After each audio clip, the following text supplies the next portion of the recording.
Hello, and welcome to the Human Institute. It has long been our dream to find the perfect way for people to achieve simply happiness, contentment, inner peace. These seem to be things that strangely elude us all, but it doesn't have to be that way. We at Human have found a path to achieve them. Here at the Institute, we are at the forefront, worldwide, in neurosonic psychology and new therapeutic audio technologies. Diesel Boy, our head of research, and our dedicated team of engineers and naturopaths and healers have found a way to make that dream a reality. Through our unique blend of benign pharmacology, sensory therapy, base manipulation, and energy sculpting, we can guide you gently along the path to a new, better, happier you, all in the comfortable surroundings of our state-of-the-art facility. We invite you to join us and find out for yourself.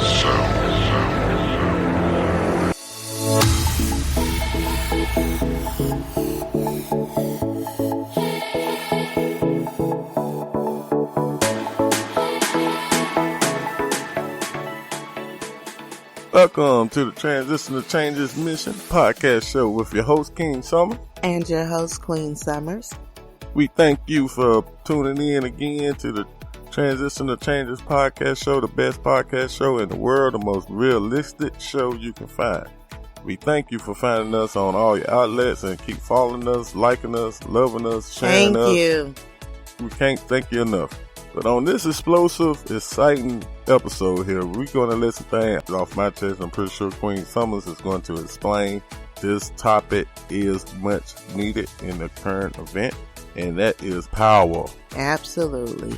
And we want to send a shout out to everyone out there listening in all the states, all the countries, everywhere. Yes. We really thank you for listening to our show. We have been watching our margins and they are going up. So we really are appreciative that you are listening tonight. Now, a majority of Americans say race relations are generally bad and may think the country hasn't made enough progress racial equality. There's a wide variety of Pew Research Center reports that finds deep divides between white and black adults and between Republicans and Democrats in views about race relations and racial inequality in the United States. African Americans are particularly gloomy. About 7 in 10 say race relations are bad, and half say it is unlikely that black people will eventually have equal rights with whites, which brings me to a question that the King asked me yesterday. What did you ask me, King? I asked you, Queen, that do you think that whites and blacks or any other culture or race that has a problem from the past tense will be able to cultivate together or live together? And I said absolutely. I feel like in the near future, once the grandkids and great-grandkids begin to continue to evolve together and live in harmony and unity among each other, despite the problems that our generation is faced with right now, I feel like that will wash itself out.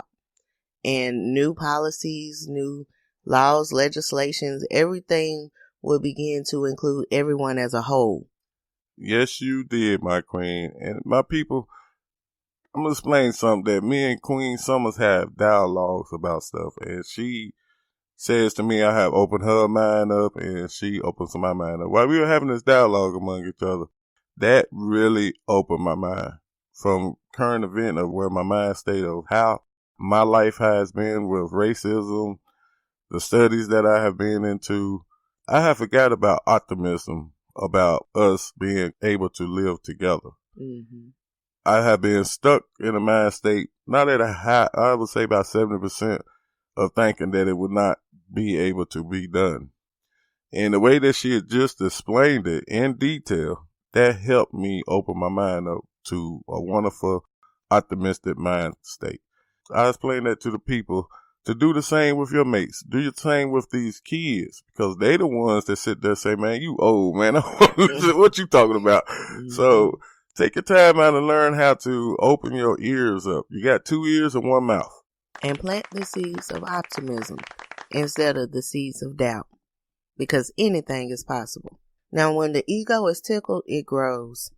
David Owen, the former British Foreign Secretary and a neurologist, and Jonathan Davidson, who is a professor of psychiatry and behavior sciences at Duke University, call this the Huber syndrome, which they define as a disorder of the possession of power, particularly power which has been associated with overwhelming success held for a period of years.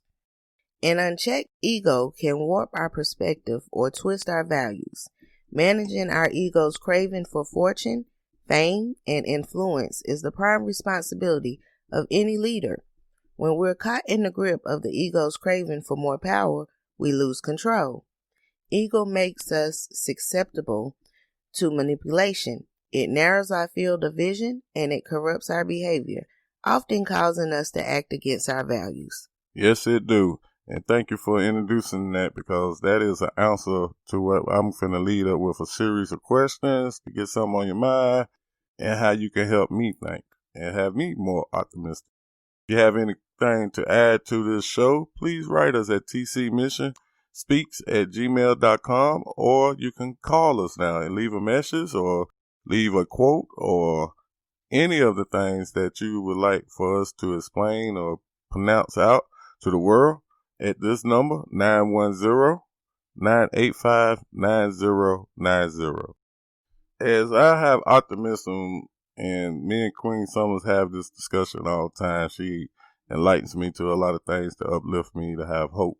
And you do the same, King. You do. I think we decided to have this show to do the same. Actually, all our shows are positive, uplifting shows throughout a current event that's going on every day of your life or every week. And if you want to know more information about our mission, you can visit us at www.transitionalchangesmission.wordpress.com.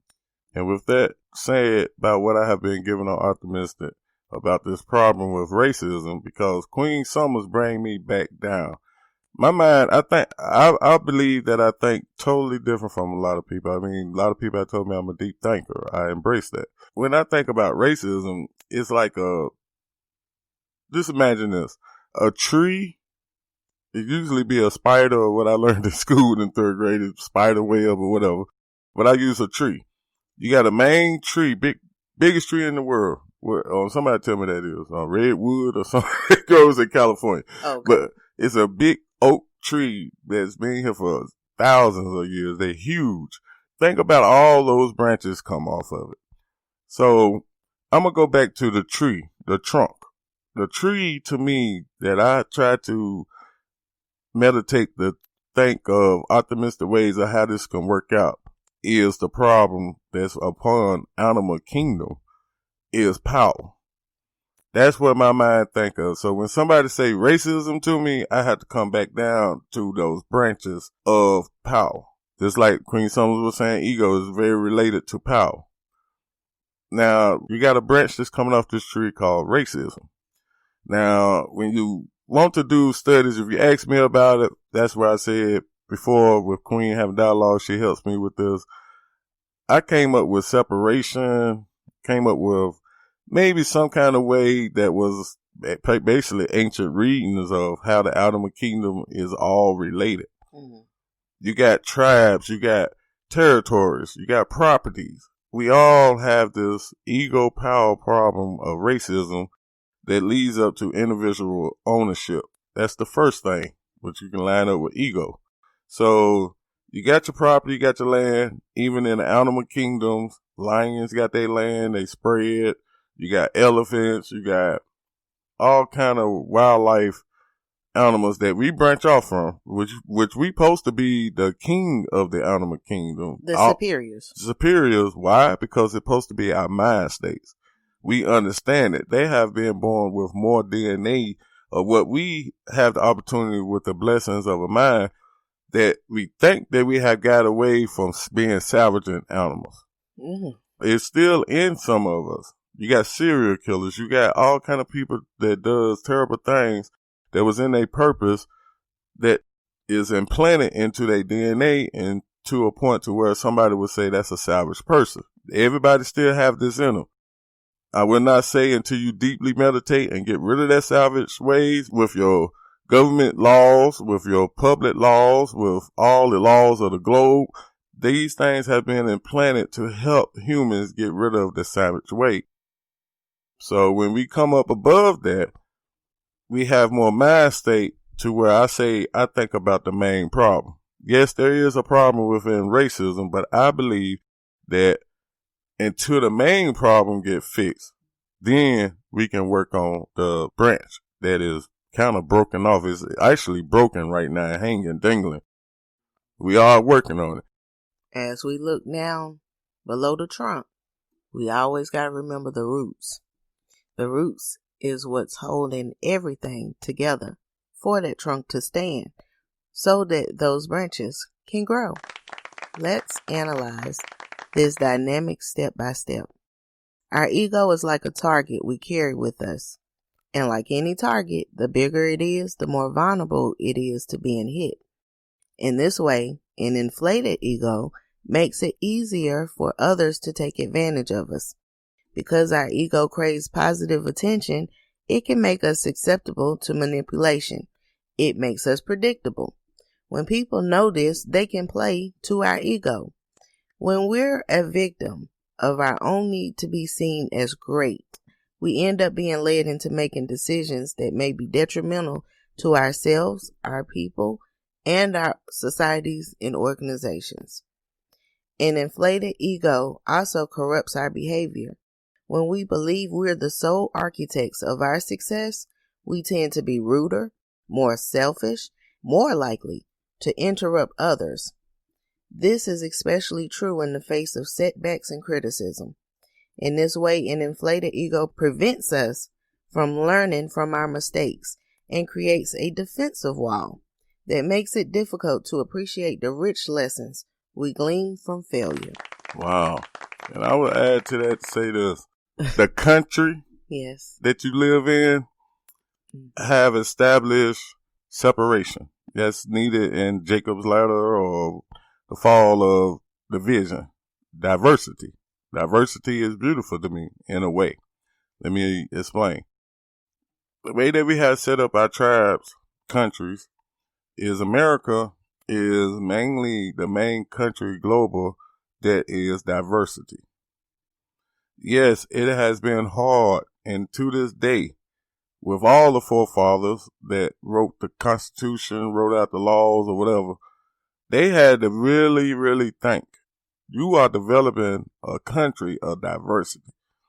That's why I said in previous shows, before you go traveling, you better learn that culture of that country before you go there.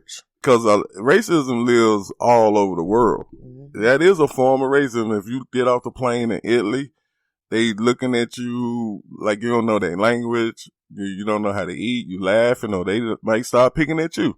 And then in these times, with the COVID, if you used to be an African American and you riding around in your car and you got some shiny rims on your car and you playing your music real loud, you might get pulled over. And now when you get off the airplane and you're going through, you're already an African American. Have you had your COVID test? Yes. Have you been vaccinated? Yes, that's next. Get to that point. So think about all these branches that's coming off the trunk. And that's why I focus on the main problem to me is power. All these little branches that's breaking off, don't mistake me to say that there ain't no serious problem. Yes, they are a major problem. Racism is real with African Americans now in the United States.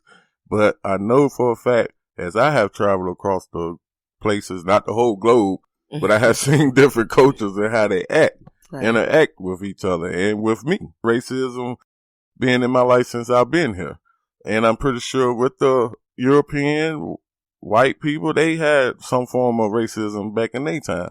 Or even at this